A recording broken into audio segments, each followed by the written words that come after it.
Prosternez-vous, pauvres mortels, car devant vous se dresse le grand nécromancien, le roi immortel, le moissonneur noir. Rightful heir to the Iron Throne, rightful queen of the Andals and the First Men, protector of the Seven Kingdoms, the mother of dragons, the Khaleesi of the Great Grass Sea, the Unburnt, the breaker of chains. Aujourd'hui, vous l'aurez certainement compris, nous allons parler du Seigneur suprême des morts, j'ai nommé Nagash. Bienvenue dans les légendes des royaumes mortels, une série de vidéos dans lesquelles je vous présenterai un personnage en particulier dans son entièreté, lore, modèle de figurines et jeux. Toute ressemblance avec une autre série de vidéos provenant d'une chaîne bien plus populaire que la mienne est totalement fortuite. Je sais où tu te caches! Viens ici que je te bute, enculé! Ta gueule! Je parle d'AOS, moi monsieur, pas de 40K. Nagash, avant de devenir le dieu de la mort dans les royaumes mortels, était un simple humain. Enfin, pas si simple, car il était tout de même un prêtre suprême de Khemri dans le monde qui fut. Ambitieux et avide de pouvoir, il trahit son propre peuple et s'initia à la nécromancie après avoir découvert les secrets de la longévité grâce au prêtre roi de Nehekhara. C'est lui qui écrivit le livre de Nagash, la compilation ultime des arts nécromantiques, et qui créa la non-vie, transformant son peuple en la première génération de morts-vivants. Cependant, son règne tyrannique attira la colère des autres rois de Nehekhara qui finirent par le vaincre. Bien que tué, Nagash ne put jamais être véritablement détruit. Son essence perdura, et il revint sans cesse, chaque fois plus puissant. Son plus grand exploit dans l'Ancien Monde fut le grand rituel de la non-vie, une incantation titanesque qui transforma Nehekhara en un royaume de morts-vivants. Mais avant qu'il ne puisse achever son plan ultime, Sigmar lui-même l'arrêta, mettant temporairement fin à son règne. Avec la destruction de l'Ancien Monde et la création des royaumes mortels, Nagash trouva une nouvelle opportunité de domination. À la naissance des royaumes mortels, et ce qu'on appelle l'âge des mythes, Nagash se réveilla dans Shyish, le royaume de la mort. Mais non! Mais hasard de dingue! Ce fut le dieu roi Sigmar qui retrouva l'essence de Nagash enterré sous un cairn de la taille d'une montagne au cœur de Shyish. Les deux dieux n'avaient jamais été que des alliés de circonstance, cependant Sigmar savait que les 8 royaumes nouvellement formés auraient besoin d'un gardien des morts. Les puissances de la ruine allaient sans nul doute tenter de corrompre ces terres comme elles l'avaient fait pour le monde d'antan. C'est ainsi que Sigmar libéra Nagash afin qu'il se joigne à son panthéon et règne sur Shyish. Les millénaires qui suivirent furent une époque d'espoir et de merveille. De grandes civilisations prospérèrent malgré l'environnement rude de Shyish. Des cités aux tours vertigineuses et aux imposantes murailles furent érigées. Des musiques élégiaques résonnaient sur les terres tandis que les races mortelles œuvraient de concert pour honorer les dieux avec leur art et leur culture. Nagash se moquait de telles frivolités et ne ressentait aucune loyauté envers Sigmar qu'il trouvait arrogant. Il se mit en devoir de traquer et de dévorer les autres dieux de la mort afin d'absorber leur énergie et d'être le seul maître de l'après-vie. Nagash considérait que le cycle naturel de la mort et de la renaissance n'était bon qu'à être modelé selon ses désirs. Il s'installa dans la forteresse de Nagashizar au cœur de Shyish. Aucune créature vivante ne pourrait pénétrer en ses murs, car il en émanait une aura de magie noire qui desséchait les corps en un instant. La puissance de Nagash augmenta encore lorsqu'il découvrit des veines de pierre du royaume de Shyish. Cette substance noire et granuleuse, aussi appelée sable sépulcral, sable du temps, ou cendre mortis, était constituée de magie noire cristallisée.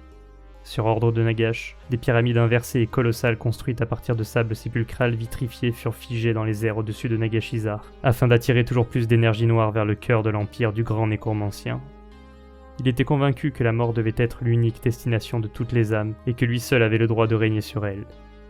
Son orgueil et sa soif de domination le poussèrent à comploter en secret, construisant son immense forteresse de Nagashizar et préparant le rituel qui lui permettrait d'asservir définitivement tous les morts.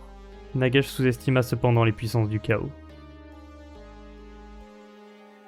L'âge du chaos débuta par l'invasion des puissances de la ruine qui engloutit les royaumes mortels sous un raz-de-marée d'horreur et de sang. Ces dieux anciens voulaient dévorer les âmes qui leur avaient échappé suite à la destruction du monde qui fut. Peut-être que si le panthéon de Sigmar était resté uni face à cette menace, il aurait triomphé. Toutefois, la fragile alliance se fractura tandis que chacun de ses membres poursuivait ses propres buts. Nagash abandonna Sigmar à la bataille des cieux brûlants, lors de laquelle les forces du chaos emportèrent une victoire décisive. Cette trahison plongea Sigmar dans une fureur indescriptible. Il traqua le grand nécromancien dans le royaume de la mort, et ce dernier ne lui échappa que de justesse. Dans sa colère, Sigmar détruisit de nombreuses légions de morts-vivants, et libéra le mortarque de l'illusion, Ushoran, de la cage du suaire. Tandis que les rituels impies des sorciers du chaos dissipèrent l'essentiel de la magie sépulcrale qui enveloppait Shyish. son pouvoir s'étiolant, Nagash ne put repousser ses ennemis. La guerre des tertres entre Nagash et le chaos dura des siècles, les légions de Nagash subissant revers après revers. Le coup de grâce survint devant les portes de sa capitale, Nagashizar. C'était un lieu né des pires cauchemars, une cité-forteresse aux tourelles menaçantes et aux ruelles embrumées peuplées de morts qui marchaient. Des cathédrales d'os montaient vers le ciel maussade où piaillaient des nuées de chauves-souris. D'immenses palais mausolées abritaient les rituels de l'aristocratie de Shaiish, célébrés en l'honneur de son seigneur et maître. L'aura de mort qui émanait de cet endroit était telle que les vivants qui s'y aventuraient voyaient leur chair se décomposer et tomber de leur corps, un morceau pourri après l'autre. Cette sombre grandeur fut mise à bas au cours des dernières années de l'âge des mythes, quand Archaon mena un assaut décisif. Les deux armées s'affrontèrent à l'ombre de Nagashizar dans une débauche de puissance martiale et de sortilège qui fissura le sol et fit trembler les cieux. Mais bien qu'au cœur de son fief, Nagash ne put résister à Archaon, ce dernier étant le réceptacle de la toute-puissance du chaos. Le grand nécromancien périt sous les coups de l'épée nommée la tueuse de rois, et les portes de Nagashizar furent brisées. Les démons se déversèrent alors dans les rues de la métropole hantée. Ils démolirent les monuments aux dieux de la mort et exterminèrent toutes les créatures qu'ils rencontrèrent. Les rejetons des puissances de la ruine étaient immunisés à la magie de mort qui saturait la ville et la dévastèrent. Lors d'une ultime contre-attaque menée par les Mortarques, les généraux de Nagash, le cadavre du grand nécromancien fut récupéré. Il fut ensuite en mesure de se régénérer lentement dans le sous-royaume de Styx au cours des siècles suivants, tout en méditant amèrement sur sa terrible défaite subie aux portes de sa propre capitale. Un tel affront nécessitait une vengeance, toutefois le grand nécromancien n'agissait jamais de façon irréfléchie. Il allait rassembler ses forces et frapper au moment le plus opportun pour se venger des envahisseurs de Shaiish. Ce ne fut que lorsque la tempête de Sigmar gronda au-dessus des royaumes mortels que Nagash sut que l'heure de la reconquête avait sonné. Profitant de sa vigueur retrouvée et de la diversion offerte par la croisade du dieu roi, le grand nécromancien saisit sa chance de reprendre sa citadelle. Avec le retour des éternels de l'orage et l'âge de Sigmar, Nagash vit une nouvelle opportunité de dominer l'existence. Il entreprit alors le plus grand rituel jamais conçu, le nécroséisme, un sortilège colossal destiné à réécrire les lois de la mort et à s'assurer que toutes les âmes des défunts lui reviennent automatiquement, empêchant ainsi Sigmar de les utiliser pour forger ses éternels de l'orage. Le rituel fut un succès, et un désastre. Alors que Nagash entamait la cérémonie finale pour s'imprégner de la puissance de la mort, des Skaven infiltrèrent la grande pyramide noire pour voler des cristaux de royaume. Leurs actes corrompirent le rituel, transformant la pyramide en un vortex instable, le nadir de Shaiish. Toutefois, le rituel libéra une vague de mort magique à travers tous les royaumes mortels, détruisant des civilisations entières, réveillant d'anciens morts et amplifiant l'influence de Shaiish. Cependant, il eut aussi des effets imprévus. Il perturba le processus de reforgeage des éternels, les rendant de plus en plus instables, et il provoqua la montée en puissance des Hantes Nuits, des âmes en colère liées éternellement à la volonté de Nagash. Le nécroséisme fut le point de départ de la guerre des âmes, une immense confrontation entre les armées de Sigmar et celles de Nagash. L'objet de cette lutte, comme l'indique son nom, sont les âmes, ressources précieuses des royaumes mortels s'il en est, permettant aux dieux de faire grossir les rangs de leurs forces. Nagash, estimant que toutes les âmes lui revenaient de droit, était enragé par le comportement de Sigmar ou des divers elfes qui osaient lui soutirer ses précieuses propriétés. Au début de la guerre des âmes, le Seigneur de la Mort lança ses légions contre les villes libres, tandis que ses généraux, comme Arkhan le Noir, Damolinder ou bien Manfred von Karstein, répandaient la terreur. Toutefois, cette guerre ne se déroula pas comme il l'avait espéré. Katakros, le Mortarque de la nécropole, dirigea les collecteurs ossiarques avec un génie militaire stupéfiant, mais cela ne suffit pas à faire plier les forces de l'ordre. En parallèle, Nagash sous-estima une autre menace, les dieux de la destruction. En particulier un, Kragnos, dieu des séismes et dernier des dieux titans, fit son apparition et dévasta plusieurs bastions morts-vivants. Plus tard, au royaume de Hysh, dans une bataille décisive contre les forces de l'ordre, Nagash fut défait par Teclis, le dieu des luminettes qui lança un puissant rituel pour purger son influence de Shaiish et mettre fin définitivement à la malédiction du nécroséisme. Nagash fut une fois de plus anéanti, son essence dispersée dans les vents éthériques. Bien que défait à nouveau, par un elfe en plus cette fois-ci, Nagash n'était jamais totalement détruit. Il se reconstituait lentement, ruminant sa vengeance contre Sigmar et les autres dieux. Pendant ce temps, ses Mortarques poursuivaient son œuvre en son absence. Katakros menait toujours les collecteurs ossiarques avec discipline, consolidant leur empire. Damolinder semait la terreur parmi les vivants, poussant toujours plus d'âmes dans les griffes de Nagash. Manfred von Karstein, fidèle à lui-même, manœuvrait dans l'ombre, attendant son moment pour trahir. Pendant ce temps, Nagash semblait avoir un nouvel objectif.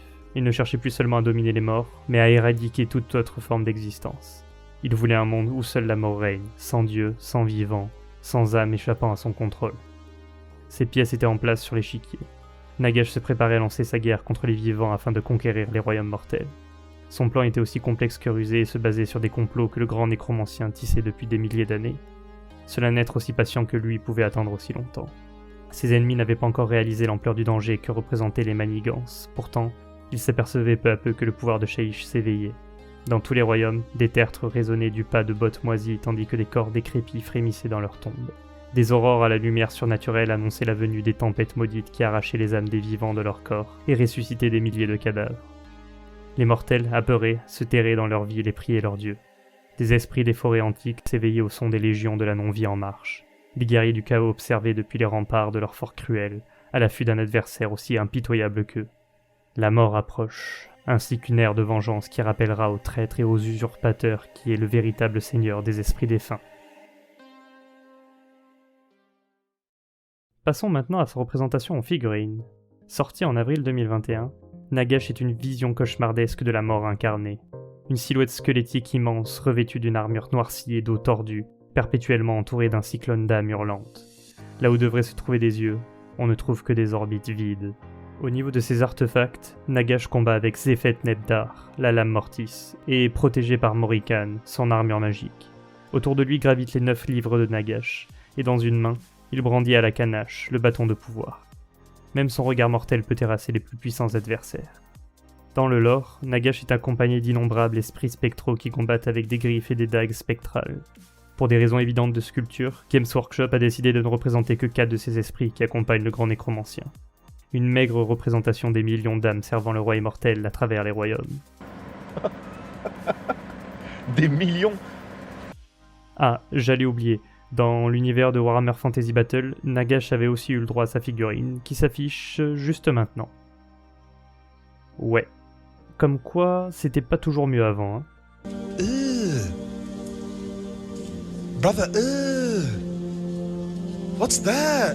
En jeu, Nagash peut être joué avec toutes les factions de la Grande Alliance de la Mort, et comptera selon la faction jouée entre 840 et 900 points. Au niveau des caractéristiques, on est sur du très solide. En même temps, quand tu es un dieu, faut se faire respecter un minimum. On est donc sur 10 de mouvement, 10 de contrôle, 18 PV, une sauvegarde à 3+, ainsi qu'une protection à 5+. Nagash est également sorcier de niveau 9 et possède la caractéristique vol. Au niveau des attaques, on a le droit à un profil tout à fait correct, pas abusé mais pas faiblard non plus. Pour les capacités spéciales, on a de l'épicé, notamment avec la main de poussière qui permet de cibler une unité au corps à corps avec une chance sur 2 de le tuer instantanément. Il peut également, une fois par partie, faire revenir une unité alliée détruite à 12 pouces de lui et à plus de 9 pouces des unités ennemies. Ensuite, l'invocation de Nagash, qui est activable plusieurs fois par phase de héros, et qui permet d'infliger sur les unités ennemies des 3 dégâts mortels, ou bien de soigner 3 PV d'une unité alliée, tout en lui fournissant une protection à 5+, jusqu'à la fin du tour. Également, le sceptre de pouvoir lui permet d'ajouter 2 dés à ses jets de lancement tant qu'il n'y a pas eu de fiasco. Si jamais il y en a eu un, alors Nagash peut ignorer la restriction empêchant de réutiliser des sorts à ce tour. En bref, Nagash est une pièce maîtresse dans de nombreuses listes de la mort. Pour finir, passons au classement sur la tier list. En point positif, Nagash est tout de même un dieu, un être qui a survécu à la fin du monde, qui domine entièrement un royaume et qui a plus ou moins sous ses ordres 4 factions. Il faut quand même rappeler que ce génie du mal raté a vu ses plans machiavéliques échouer 2 fois à cause de Ra. De Skaven, oui, c'est la même chose, ne jouons pas sur les mots. De plus, j'ai l'impression qu'il a un gros problème de management au niveau de ses mortards et qu'ils essayent tous chacun leur tour de lui mettre à l'envers. S'agirait de commencer à se faire respecter, monsieur. Parce que Manfred von Karstein, il me semble qu'il a un peu oublié qui était le patron au royaume de la mort. Mais bon, en même temps, quand on trahit et qu'on abandonne ses alliés à l'aube d'une bataille capitale, eh ben il faut pas s'étonner de recevoir le même traitement de la part des autres. Ah, et il a perdu son 1v1 de battle de magie face à Teclis, ce qui poursuit à faire baisser sa note. Ce sera donc une note de B pour Nagash, mention « Appelle un dératiseur avant de projeter la fin du monde la prochaine fois, non ?» Voilà, cette vidéo consacrée au Hurmor, au Seigneur Faucheur, à l'os ancestral, le grand monarque, le Christ cosmique, le Messie, touche à sa fin. Merci d'avoir regardé. Si la vidéo vous a plu, merci de laisser votre meilleur pouce d'horreur bleu. Pensez également à vous abonner et à partager la vidéo, ce serait un énorme soutien pour la chaîne. Une nouvelle vidéo récit de lore arrive incessamment sous peu. D'ici là, que Sigmar vous illumine.